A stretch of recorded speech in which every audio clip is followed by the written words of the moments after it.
अस्सलाम वालेकुम। अच्छा, कंटिन्यूड रेशो जो हेतिरियों एग्ज़ाम्पल ॾिसो जंहिंमें ए बी सी जी जॻह ते नाला यूज़ थियल आहिनि। हाणे हिन टाइप जा क्वेश्चन तव्हांजे पेपरनि में सिर्फ़ु हिन में न PST JST में न ॿियनि जेके एग्ज़ाम्स आहिनि उन्हनि में बि ईंदा आहिनि। छा थो चए, pocket money of Bisma and Maryam is 7:9। माना पॉकेट मनी न आहे ॿुधायल, सिर्फ़ु चए थो जेका उन्हनि जे विच में निस्बत आहे उहा 7:9 जी आहे। ठीकु आहे, पहिरियों ॿिनि छोकिरियुनि जो कंपेरिज़न कयो अथई, कंहिंजो, बिस्मा ऐं मरियम जो।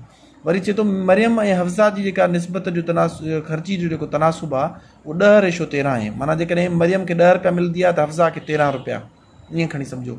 ऐं हेॾे वरी कंपेरिज़न में छा थो चए, बिस्मा एंड मरियम इज़ 7:9। माना बिस्मा खे जेकॾहिं 7 रुपया त मरियम खे घणा मिलंदा आहिनि, 9 रुपया मिलंदा आहिनि। ठीकु आहे, हाणे ॾिसो असां टिनि जो ख़बर न आहे, न इहा सम्झ में अचे थी त टिनि मां वधीक ख़र्ची कंहिंजी आहे या छा कंपेरिज़न। हाणे असां टिनि खे गॾु खणी ईंदासीं, इनलाइन कंदासीं। उन लाइ रूल तव्हांखे ख़बर आहे, सॉल्यूशन कीअं कबो आहे। तव्हांखे मां चयमि त जेके बि टे हुजनि उन्हनि खे असां लाइन में लिखी वेंदासीं। ॾिसो, सभिनि खां पहिरियों मां लिखंदुमि बिस्मा, ठीकु आहे, उनखां पोइ छा लिखंदुमि, मरियम, ऐं उनखां पोइ टी कहिड़ी आहे छोकिरी, हफ्ज़ा आहे, हिफ्ज़ा आहे या हफ्ज़ा वाट एवर। ठीकु आहे, हाणे मां पहिरीं स्टेटमेंट पढ़ंदुमि। पहिरें में बिस्मा ऐं मरियम जी आहे 7:9, त 7 कंहिंजो आहे, मरियम जो या बिस्मा जो। तव्हांखे मां सम्झायो आहे त पहिरियों नालो बिस्मा जो आहे, त इन करे बिस्मा जो घणो थी वेंदो, 7 थी वेंदो। हिते असां 7 लिखंदासीं। ठीकु आहे, ऐं वरी मरियम जो घणो थी वेंदो, 9 थी वेंदो। ऐं इन ई हिन में जेको आहे सो हिफ्ज़ा जो केतिरो थी वेंदो, कुझु बि न थींदो, छो जो पहिरें में सिर्फ़ु हिननि ॿिनि जो ॾिनल आहे। हिफ्ज़ा जो ईअं सम्झो त कुझु बि न आहे। वरी अॻिते पढ़ंदासीं असां, एंड डेट ऑफ मरियम, माना चए थो हाणे मरियम ऐं हिफ्ज़ा जो। हाणे मरियम जो छा थींदो, 10, ऐं हिफ्ज़ा जो घणो थींदो, 13। त इन जो मतिलबु आहे हिते बिस्मा जो त न आहे ॾिनल, मरियम जो थी वेंदो 10 ऐं हिफ्ज़ा जो घणो थी वेंदो, 13 थी वेंदो। ठीकु थी वियो।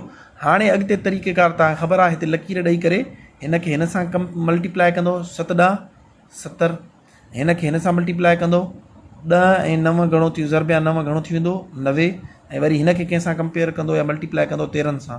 हाणे 13 सां जेकर न अचे त मिंट में हीअं करे वठो, नाट्रिक 27, 7 हिते, 2 मथे विया, 1 नाना 9 ऐं 2, ऐं नाट्रिक 27, 7 हिते 2 मथे विया, 1 नाना 9 ऐं 2 11। मुंहिंजे ख़्याल में त ईअं थींदो, थी सघे थो ज़रब सही न कई हुजे, बहरहाल ॾिसी वठिजे। ठीकु आहे, हाणे असां ॾिसंदा त हे वधीक सिंप्लीफाए नथा थियनि पाण में,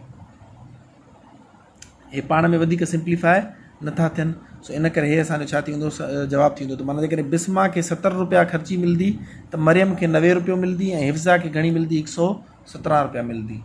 हे असांजो छा थी वियो, आंसर थी वियो।